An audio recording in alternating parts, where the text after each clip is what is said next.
very good day. Welcome everybody to Europe Calling. Our date is the 20th of July 2024 and our weather is absolutely roasting hot. We've got one of those waves of heat that comes up from the Saharan desert. We get a lot of sand deposited on the garden. The winds are exceptionally warm. We do have a lot of wind at the moment. Definition on the mountain looks nice. The garden looks lovely. All in all, what could be better than a call across to the United States of America and Dr. Chris Cormier. I think Chris will tell me if I've not pronounced that right because I have French people around me who have surnames quite similar. So first of all, welcome Chris, and what's your weather like at the moment? Very similar. We're in South Louisiana and it is, pretty regularly close to 100 degrees here. And humidity, we always say I'm actually in my house right now and the windows are completely fogged up. So you can see the air you breathe almost with the humidity we have here in South Louisiana. So yeah, you got to get used to it. Yes, well, we came from the United Kingdom down to this part of Spain, and obviously things have been a bit difficult over the early years, but now we expect this and we stay indoors, and obviously this really is the way we have to live. If you live sensibly, you'll enjoy it. If you don't and you go out and burn and whatever, then obviously other sorts of pressures come onto your health later on. So certainly, it's the first time I think that I've spoken with somebody from your part of America. So what sort of an area is it? Is it particularly is it a mix of nationalities like we have here? Well, of course it is, but we have Cajun culture here where I am. Most people here are Cajun people. There were people that came from Nova Scotia. And they got deported, pretty much exiled from Nova Scotia, and they settled down in southern Louisiana here, where we're located. So they were very, very tough people. Our ancestors were, and so I know, for instance, my last name is Cormier, and it's pronounced Cormyay. You kind of said it earlier, but that's the phonetic pronunciation, I guess. But they had three Cormiers that got off the boat from Nova Scotia, and you can imagine South Louisiana is full of marsh. The Mississippi comes down, in this area. The water isn't the greatest in our South Louisiana area. We don't have beautiful beaches because of the Mississippi. So you can imagine it was treacherous conditions for these ancestors to come through and settle into this area. But that's the type of people we have here. Very fun-loving. People have fun. Very family-oriented type people, and we love our food and drink and entertainment type people. Not on the flip side, not necessarily known for health. So I'll let you kind of segue into that. Okay. Well, Chris is the founder of the Nerve Health Institute. And, Chris, from time to time, it's pretty obvious that you're meant to talk to people. I'll explain my meaning for this is because for many years, I've been a sort of, trailblazer for alternative things because basically when I had been working as a sales manager, I had developed a bit of a stress problem through poor management and training and people not knowing what executive stress was. And eventually I went to hypnotherapy, and when later in life I went back to do some more studying, I got a little bit ready for even more depth to what I had been studying. And so I did a course in hypnotherapy. And when they were giving the diploma out, you had to subject yourself to the treatment that you were going to be offering other people.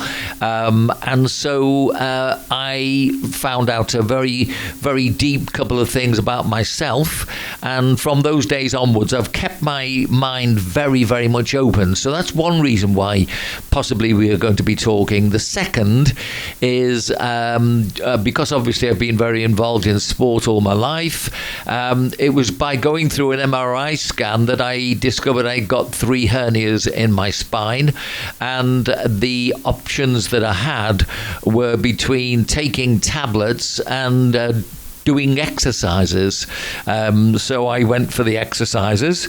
And then the last part of this is that my wife developed a bad sciatica attack about Christmas and has been sort of struggling ever since Christmas. And probably Richard might have mentioned that to you, Richard, my son. And of course, this now obviously makes me think, well, are we supposed to be connected? Because basically you're talking, or will be talking, about nerves, and obviously that part of the system that we operate under. A lot of people don't really think about these things till everything goes wrong. What I wanted to know really was, when you were in your formative years, in your learning, shall we say, when you wanted to do a job, what was driving you? Was it just to make money in the early stages, or was it that your parents were sort of behind you and the school might have been giving you advice? Do you have any idea what took you into this area that you now work in? Yes. So I grew up in a very medical household. And I mean conventional medical. So I knew this back when I was 10 years old. My great grandmother lived with us for a little bit of time, and she would get these migraine headaches. And I was 10 years old, and I can remember walking up to her head and feeling where her headache was and helping her to get rid of it with my hands. And so I didn't know that was a gift back then when I was 10, obviously. It just was cool. And so I knew I wanted to be in healthcare, and I was much more interested in helping people to heal without drugs, injections, surgeries, conventional older therapies. It just was, I think I was advanced even as a child, just with my palpatory skills and my intuition of where the problem was, and I could feel it. So I knew I was going into healthcare. And so I explored all the options because I didn't know at that time. I was a young man, I didn't know. And so I thought about being an orthopedic surgeon. I thought about being a physical therapist. And, I'd go into the hospitals and work in those settings. And I remember one day that was one of my pivotal moments in assisting in all these surgeries and seeing all these people. We had this retired medical doctor. I was probably 19 years old. And this retired medical doctor comes in. I'm with the orthopedic surgeon in the hospital. And I'm between the summertime, I would come in and work at the hospital. I was going to LSU at the time for my undergrad. And so we're sitting with this retired medical doctor. He's 68 years old, and I'm with the orthopedic surgeon, and I look down, and you could see the ground through his foot. And I will never forget the smell in the room. Gangrene had completely taken over his leg. And he was a retired medical doctor, and he just didn't take care of himself. He'd walk around in his garden barefoot. He was a major diabetic. And so, obviously his nerves were degenerating enough, his circulation was bad, and that's when these, you get a bad bacteria like a gangrene take over the leg. So the next day, I held the bag in surgery as the orthopedic surgeon cut the leg off. And so I got this leg in this bag, and I'm a 19-year-old kid, and the surgeon tells me, look, hey, go bring it up to the lab. So I get in the elevator, and we got a crowd of people in the elevator, and I'm holding this leg, and I'm like, this is just weird territory for me, right? So I get up to the lab, and dropped the leg off, and the lab's all excited. They're like, "Oh my goodness, this is our leg! It's our leg!" And I remember in that moment thinking, I want to be on the preventative side of this. I don't want this guy coming here. I mean, obviously there needs to be people doing this type of service because people let their bodies go. But I want to be on the preventative side. I want to make the body heal itself better than it's designed to do. And so that's when I shifted gears and went to chiropractic school. And, in chiropractic school, it was it was tailor-made for me because it's healing with the hands. Right. But initially on, our education was fantastic. I had to go through it, get all the foundation of what the body is, do all the cadavers. We have 3 semesters of cadavers, which is amazing, right? You want to see what you're feeling. And I just respect all those people that donated their body to us because we were able to learn so much. But coming out of school, they taught us in chiropractic school that you obviously have your brain and your spinal cord and all the major nerves coming off of it that power your organs, your glands, your skin, your bones. But the only methodology they really gave us in chiropractic school is you just take those spinal vertebrae. If they're crooked a little bit or they're offset, you just straighten them out. And that's supposed to turn the nerve back on. And so for the first, probably decade of my practice, we were into that type of procedure, with traction and decompression and a lot of the stuff that current chiropractors or physical therapists are doing, E-stem, ultrasound, all those different things, stretching and strengthening exercises, all those types of things. And then all of a sudden, about 2007 or 8, it was an unbelievable moment happened. I discovered this guy in Los Angeles. His name's Dr. George Gonzalez. And so remember, this is in 2007 or 8 when I discovered what he was doing. But in 1999, he had finished chiropractic. He was about to finish chiropractic school. His wife was 28. He was 28 at the time. And his wife went to see a massage therapist in Los Angeles. Just routine visit. She had done it before. The massage therapist stretched her back. She felt a pop in her back. And the next day, she couldn't feel her legs. And so he tried to fix her with all the chiropractic conventional stuff. That didn't work. He brought her to more advanced chiropractors. That didn't work. His wife's in a wheelchair. They have no children. He brings her to neurosurgeons, and they all say the damage is permanent because they couldn't see anything pushing on the nerves in her lower back. But basically all the nerves had lost function. And so he went home and he studied all these neurological textbooks, and they all teach you about, if there's something pushing on a nerve, you take the pressure off the nerve, right? And then you medicate it or you do some exercises, but nobody really has anything they've come up with how to specifically check each individual major nerve in the body, whether it's input or output, meaning sensory or motor. And so through a lot of trial and error, he developed this method of just basically restoring the energy flow from nerves and to parts. And so he got his wife 100% better. They have a teenage daughter now. I discovered what he was doing, like I said, around 2007 or 8, and it was like somebody taught me this new science, and I'm a science guy. I gotta understand it.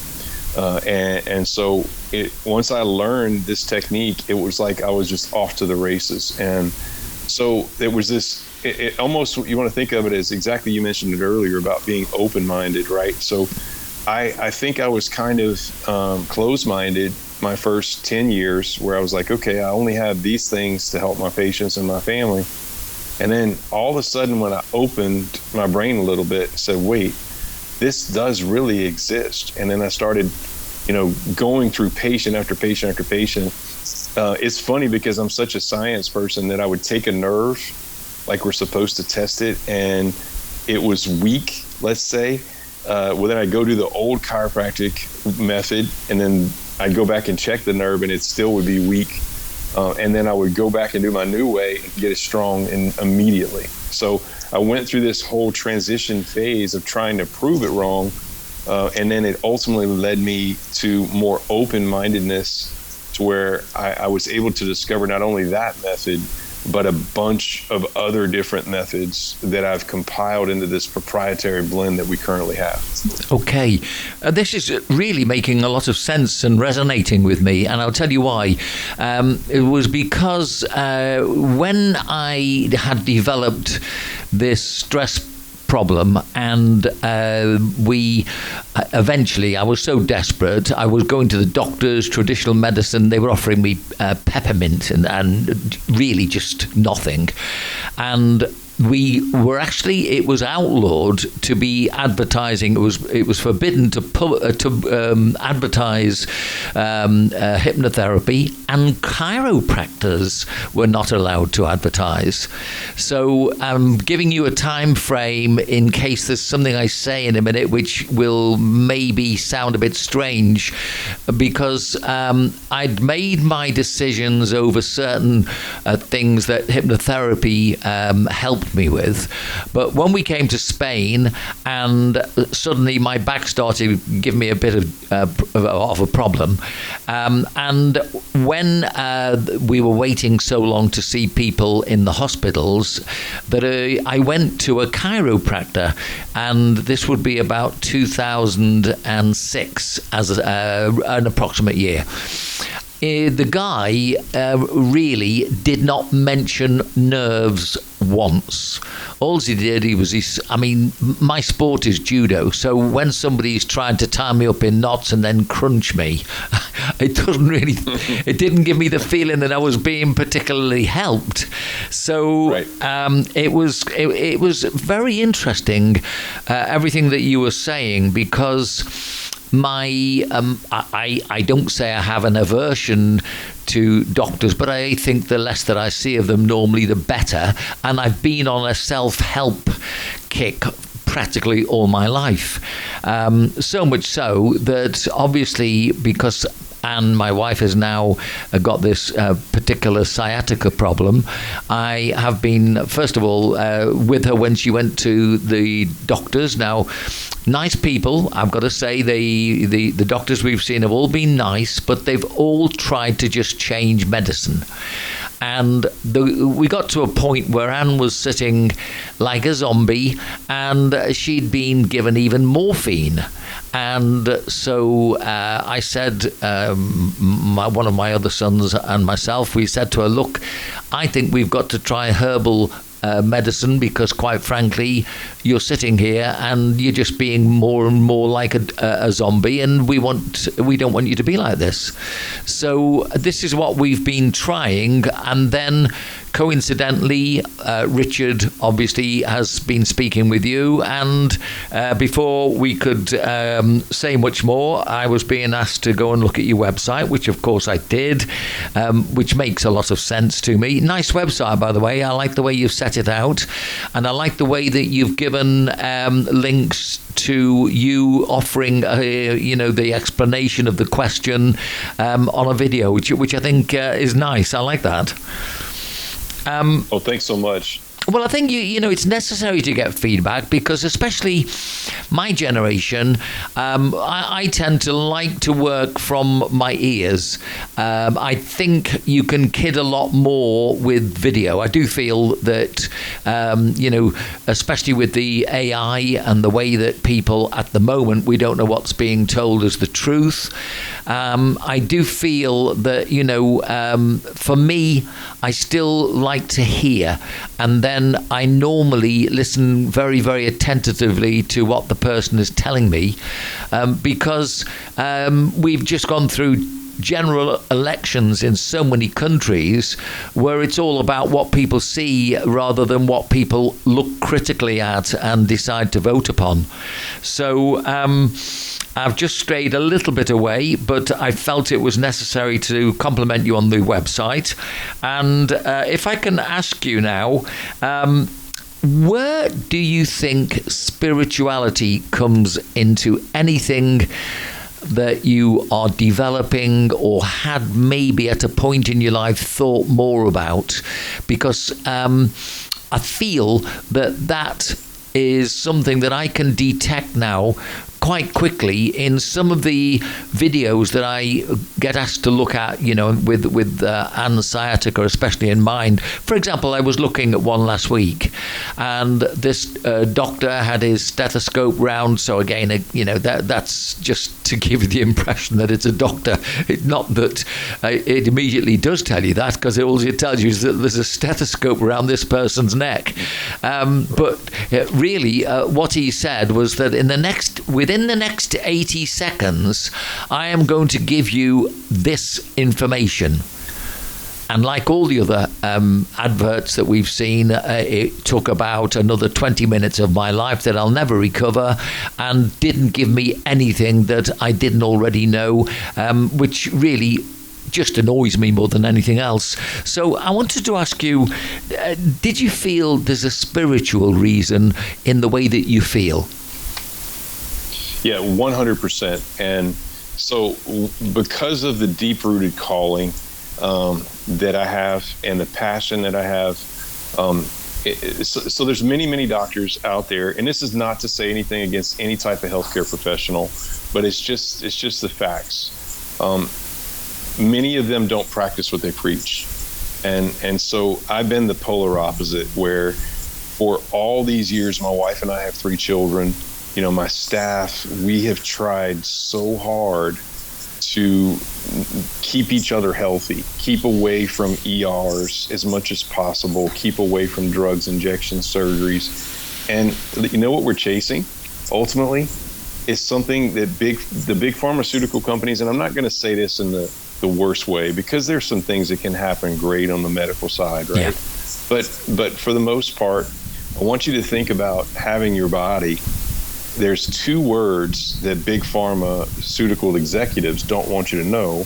They don't want people to know about these 2 words, and those 2 words are called self-healing. Yeah. And that's your body's ability to heal itself. And I always tell patients at the Nerve Health Institute, and they come to see us, maybe they come from out of state or another country or wherever they're coming from. I'll tell them, look, we don't heal anything here at all. Your body heals itself. But what happened to you, the reason you came to see us, is because your self-healing has basically dipped down. And it's gotten to a point where it's not self-healing anymore. And when you're not self-healing, you're developing conditions, and more conditions. And you almost want to trace it back to a cellular level. That's what we've been able to do over all these years. And I think you'll like this theory I have. I've been developing this theory now for, it started, and I guess I'll go back a little bit, probably about 6 years ago. We were doing this amazing work in the nervous system. And do you mind if I say a cuss word on your show? No, of course not. Okay. Well, okay. My wife and I, in our house at the time, were doing some renovations, and we had, construction crews in, and we were trying to move my daughter's bedroom out into the dining room. And we had this big chandelier hanging down, and we moved the dining room out from underneath the chandelier.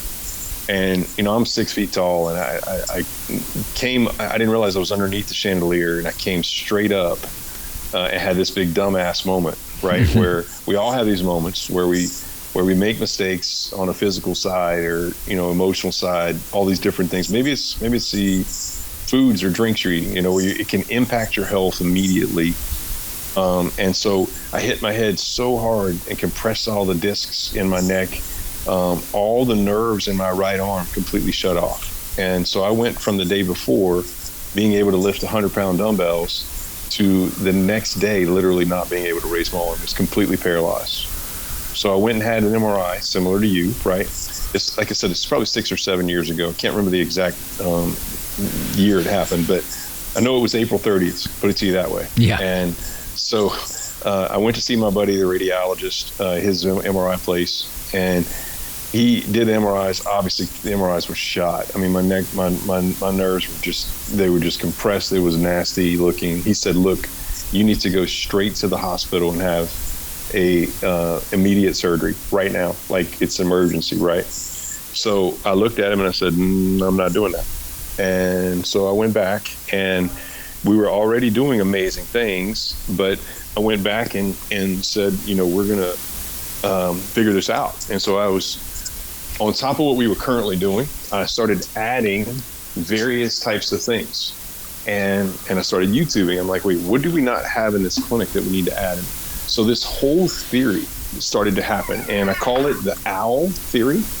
And so let's go back to cells. And so, you get, each person has 30 trillion cells. Isn't that crazy to think about? And that's a rough number. Some people maybe have more or less. But you want every one of those 30 trillion cells to be as healthy as possible.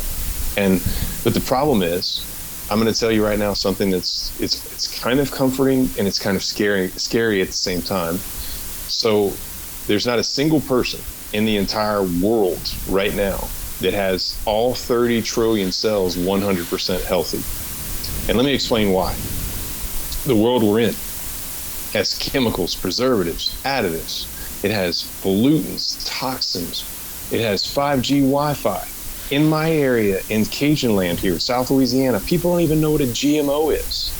50% of the people don't even know what GMOs are. It's crazy to me. But United States, chemical companies, drug companies, food companies, they are not concerned overall with health. They're concerned more with making the worst food possible with the most chemicals that's cheaper than the organic food, obviously, because they want you to eat all that and then take the most pills.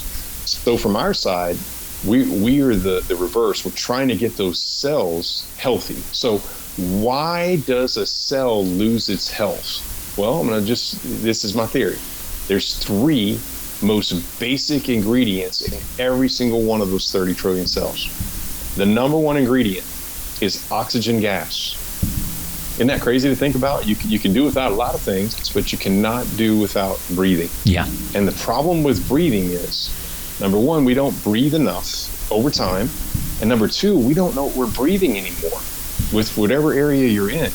And so that equation over time gets cells less oxygen than they need. And so guess what? Because if you get any cell in the body and it doesn't have adequate oxygen, it gets sick. That's a simple, common sense, scientific.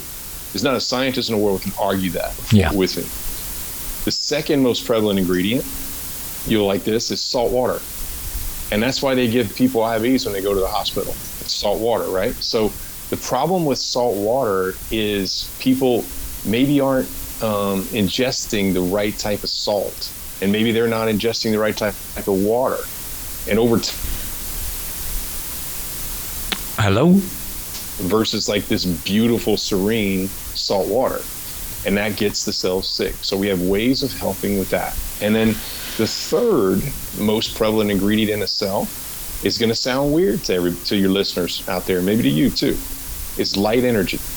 And so I want you to think of your brain. Well, let's back off your brain. Imagine your heart. Your heart does something called blood flow. So it literally gets blood to and from all your parts. And that blood flow is just flowing to and from the heart. Most people are very, very familiar with that concept. On the flip side, your brain does energy flow to all your parts. Every single one of those 30 trillion cells has to get energy from your brain. And it's a connection that exists. So we talked about it before. You have your brain and your spinal cord and all those 88 major nerves that go to all the parts. They start as big nerves, but then they branch all the way to microscopic, going to every millimeter of every organ system, organ, gland, muscle, connective tissue, skin, bones. Everything's literally wired to your brain. So you can imagine it's like this big mass of wires walking around. And from a science perspective, there's never going to be anybody that dissects all the nerves in the body, because they literally go from big like tree branches all the way to microscopic.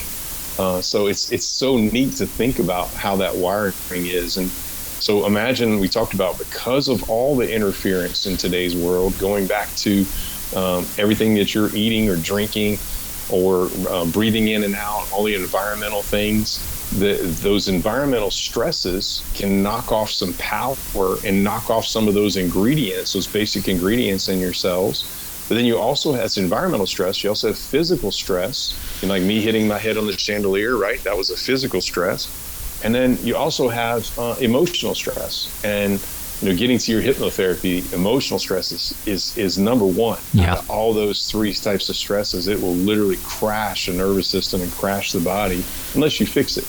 And so luckily from my perspective, circling back to the paralysis, in my right arm, I literally learned this whole OWL method. And the way I think about it is, from a spiritual perspective, God will give me certain conditions that I have to figure out so that I can help 10,000 patients.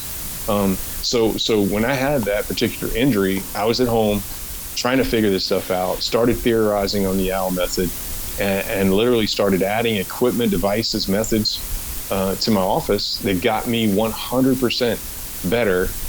And it was so neat because April 30th was the injury, and we went to the beach with my staff. I took my staff to the beach in Pensacola, Florida, for the July 4th week.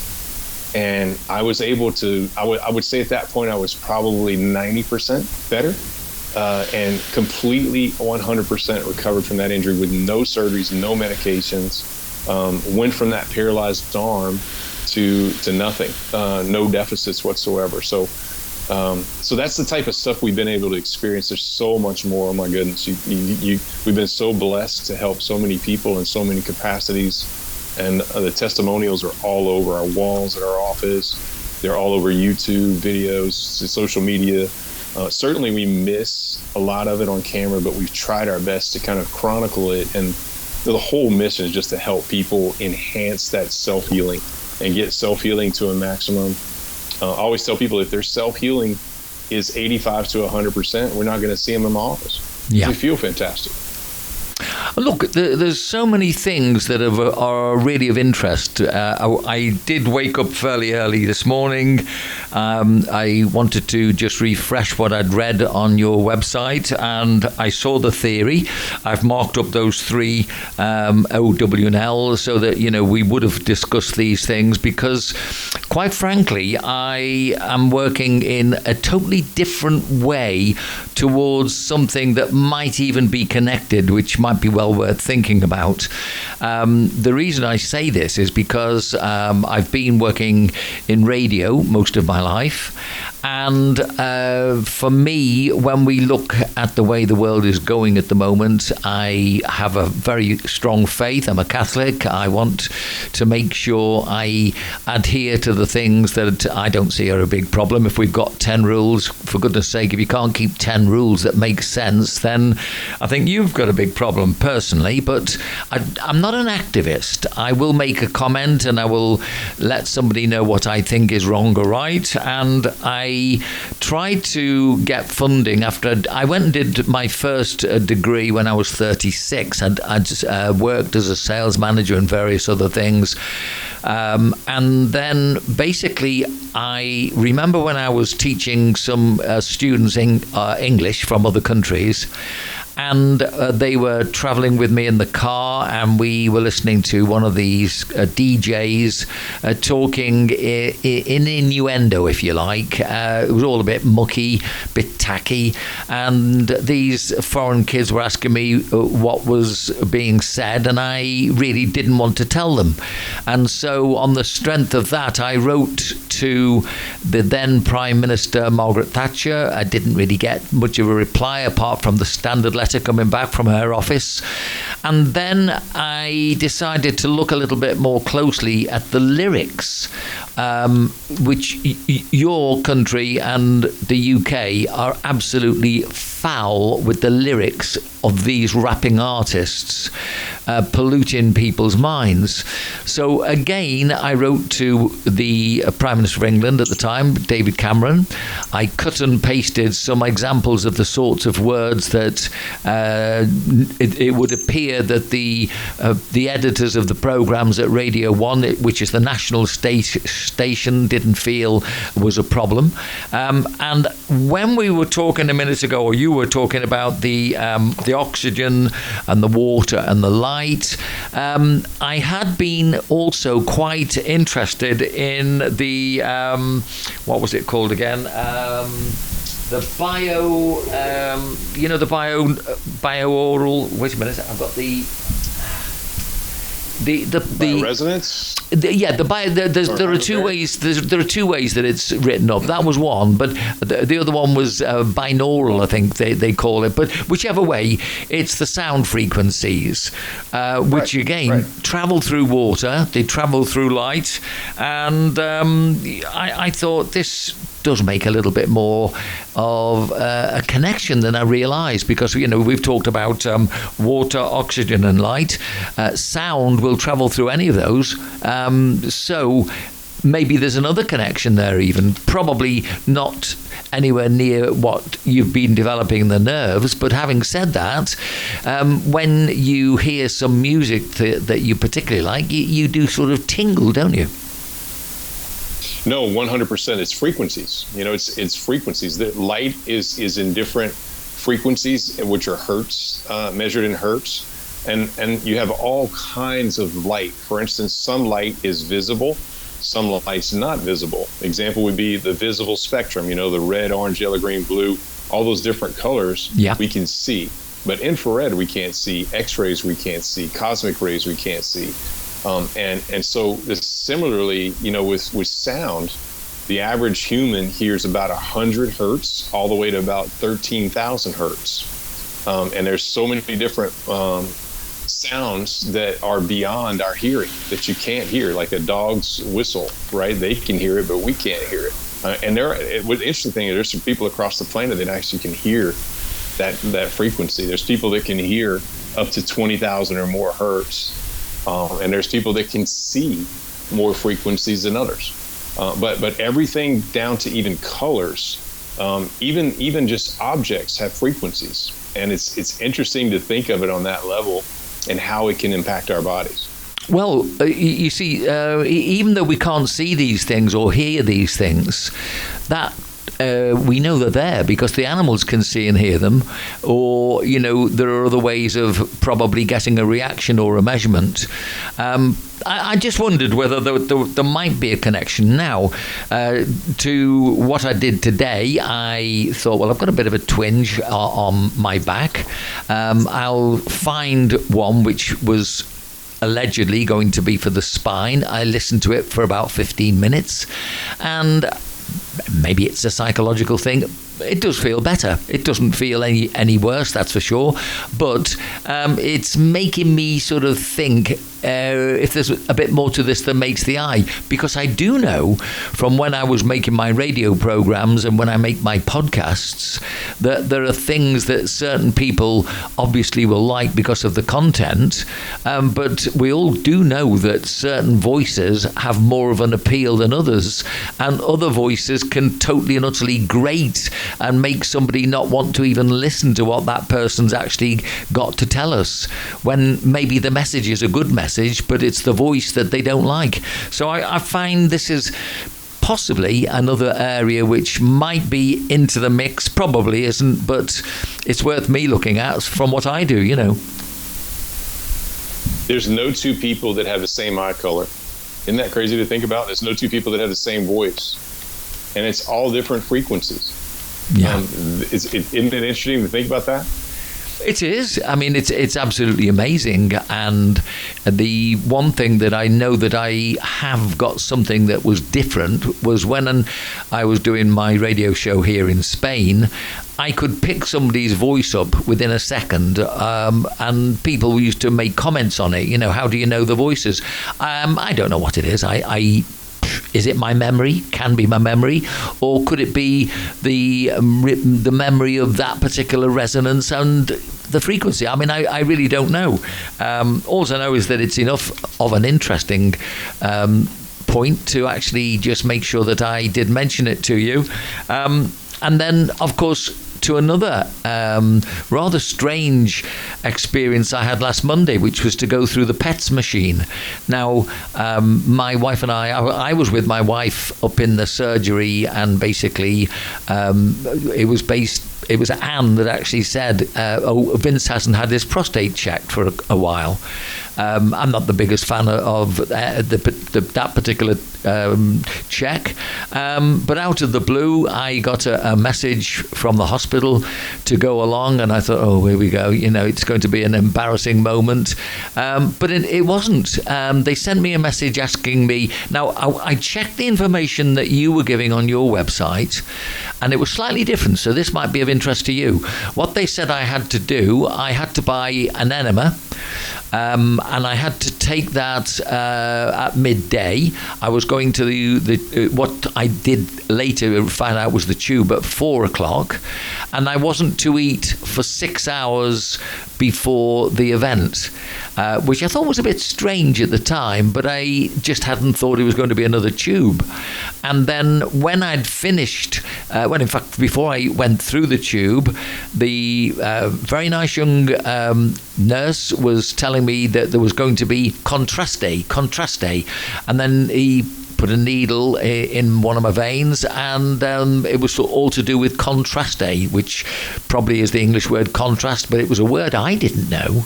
And so, I was now submitting myself to something that really I hadn't had properly explained to me. And then, I'm going through the tunnel, and the noises and the whirrings, etc., were obviously with me for half an hour or whatever it was, as I was listening to music. Now, is that the same machine that I saw on your website? So we did lose a connection just for a second. Can you just say what you said the last part of? What device are you referring to? Yeah, well, I was understanding that it was called the PETS advice, PETS, machine. PET scan, right? The PET scan, yeah. Yes. And if that's the case, I didn't see it come up as a prostate check on your website. No, so a PET scan is completely different than in fact, we really don't do any type of procedures like that. It's more for looking for cancerous, tumors, that type of stuff in the body.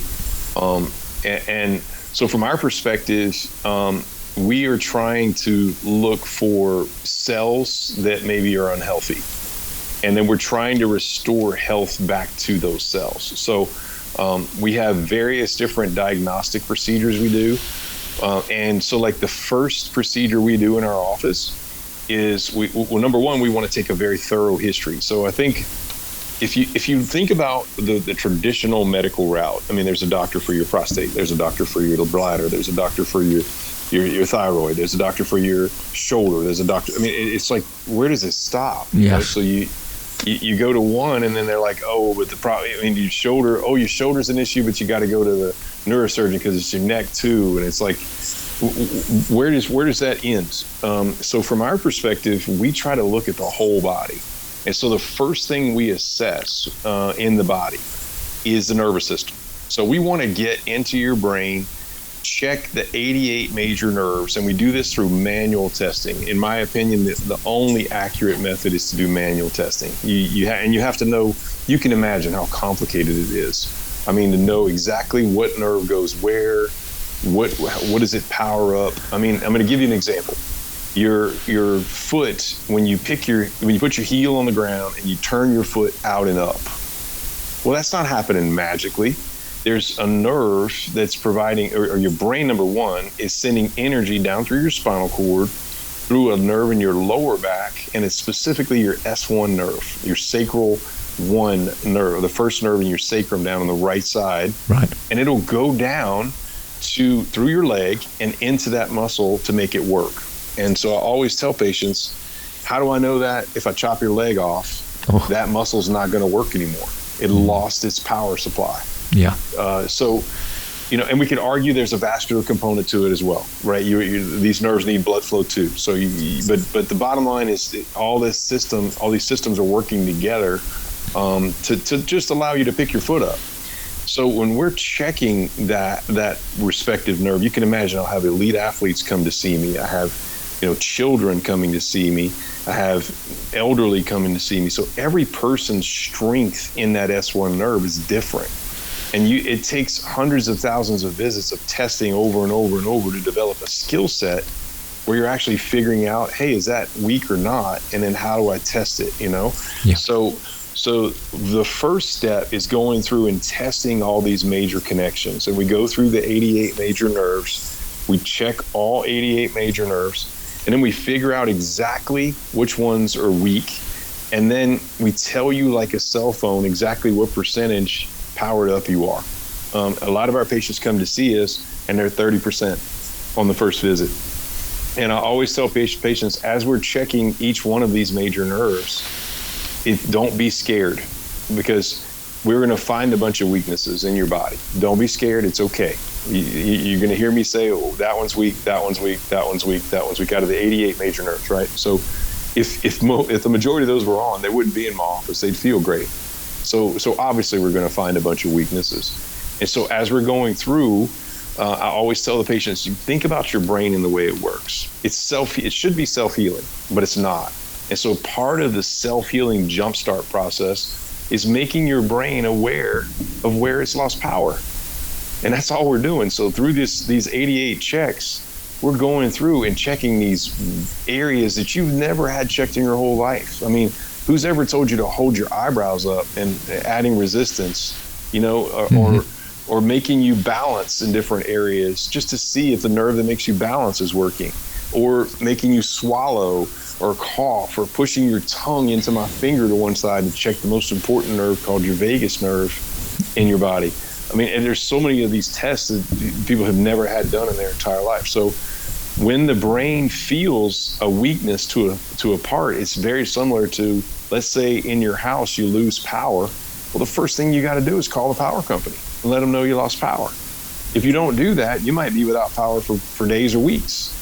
So that's the way your brain works, is if it loses power to certain spots, organs, glands, bones, muscles, it can literally stay without power or proper power to those parts for the rest of your life. And then those areas get vulnerable, those cells start to get weak.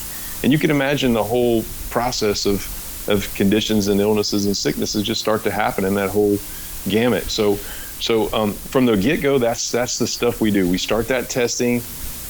We give the patient a formula that they're in. And for instance, going back to your prostate, the same nerve that picks your toes up goes to your prostate. And it's L5. It's the L5 nerve in your lower back. And that nerve goes down into the muscles that picks your toes up, but it also goes to your prostate. So it's tests like that we're doing. We want to make sure that the energy flow into your prostate is good. We want to make sure that you don't have a 20% functioning nerve to your prostate, because certainly that's going to make it more vulnerable. And that's how all these conditions develop over time. The cells start to lose their health. Next thing you know, you end up with cancer or one of these crazy things. Okay, look, I normally finish my podcasts at the hour because I feel it's difficult for people to concentrate any longer than an hour.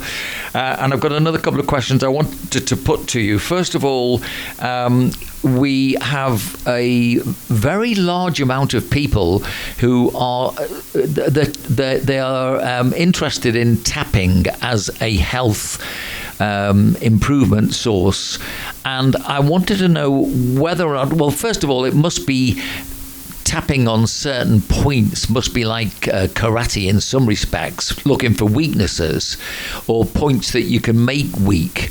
Do you feel there's anything in tapping for health and that particular school of thoughts, the EFT method?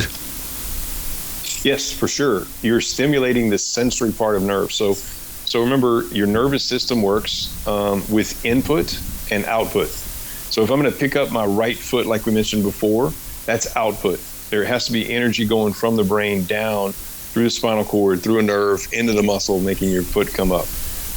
And so that's something called motor for people that are out there or more on the science side. And then on the flip side, you also have input. So let's just say I tap on one little spot on my foot. Well, my brain immediately has to feel, hey, is somebody tapping on that spot? That's not happening magically, right? So we'll take something sharp, for instance, and poke a spot on the foot, and the person doesn't feel sharp. for 20 seconds. And then all of a sudden 20 seconds, oh yeah, it's sharp. That's not good, right?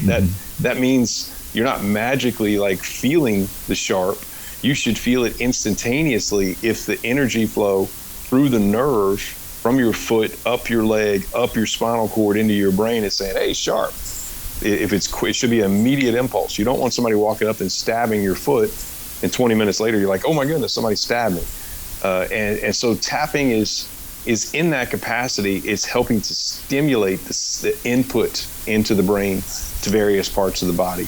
We have many, many more, are much more, I would say, easier, simpler. But that technique's wonderful. I'm not telling you it's wrong, but ours is much more neurologically specific.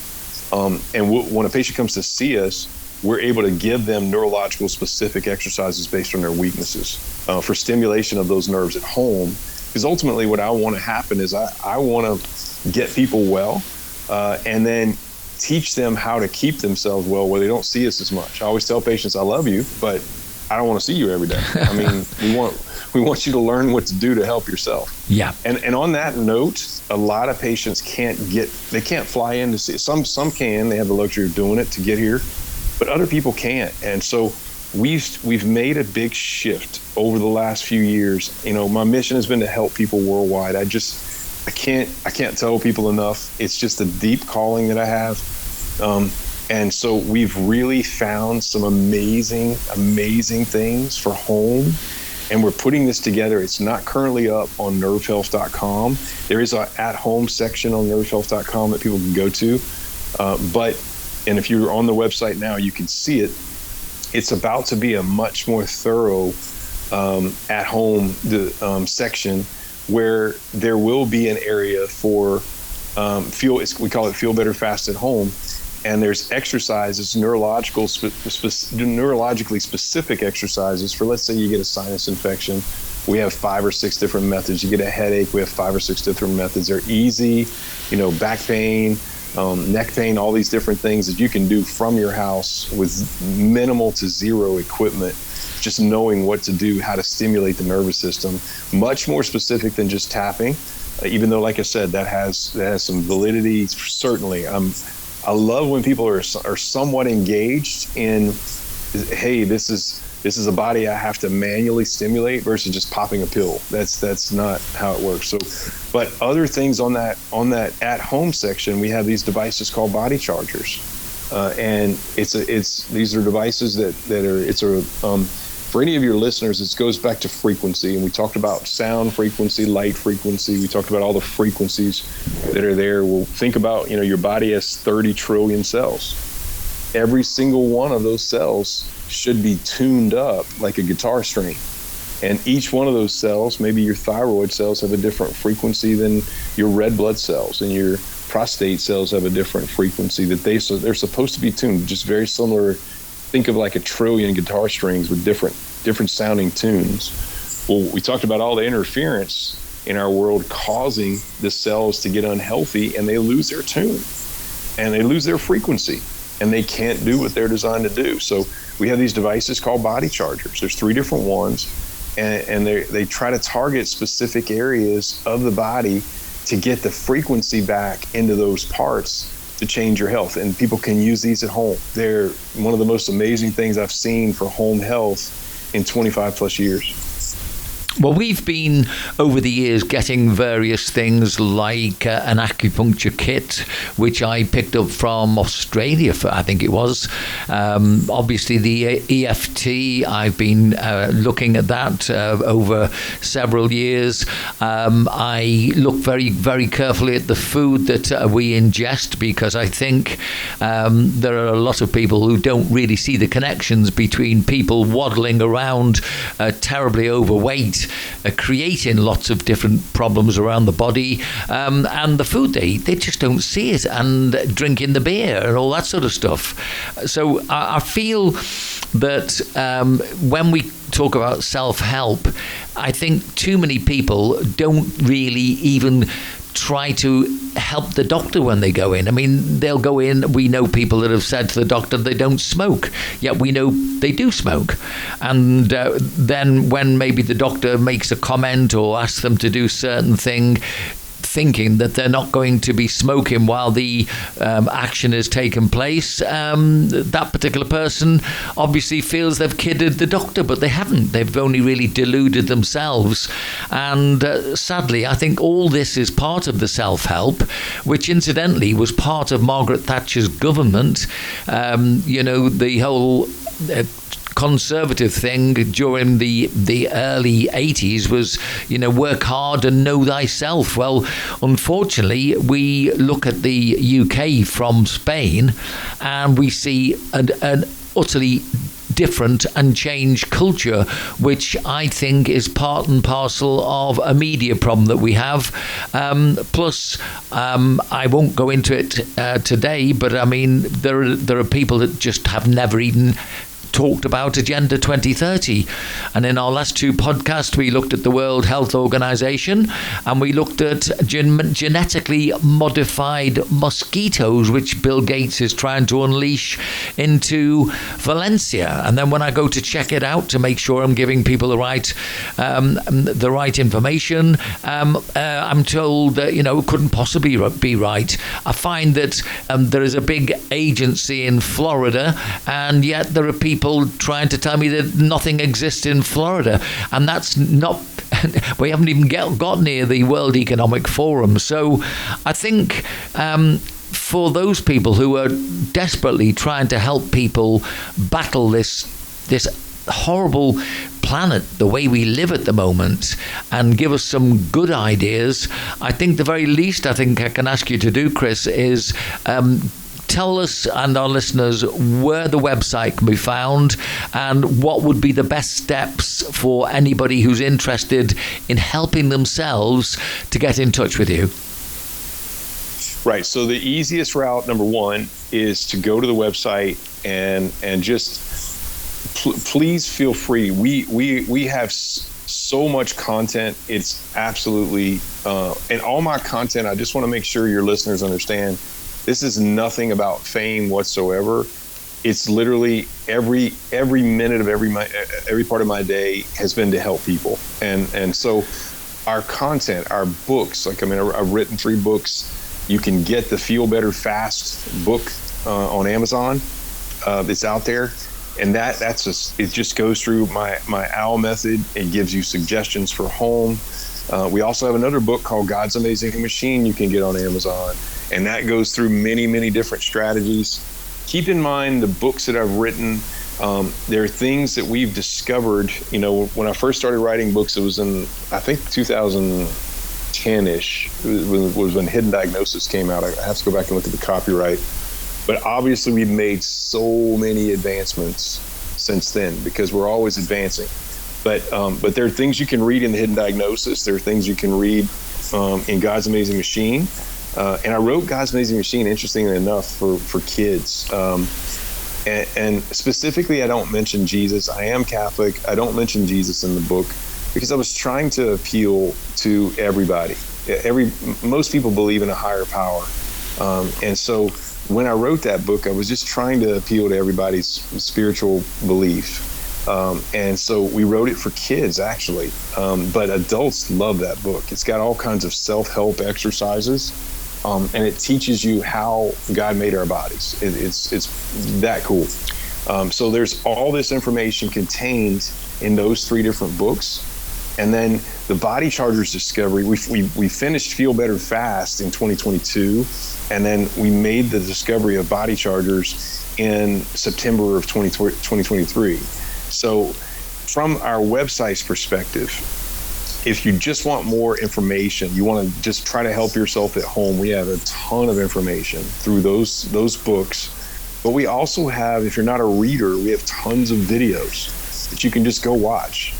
We also have on our website, like I mentioned, you can go there now and you'll see we have these categories in the at-home section, where if you go to nervehealth.com and you go to the at-home section, you'll see body chargers, and it'll go to a website, our website on body chargers. It'll teach you all about the individual devices, how you can use them, how you can order them.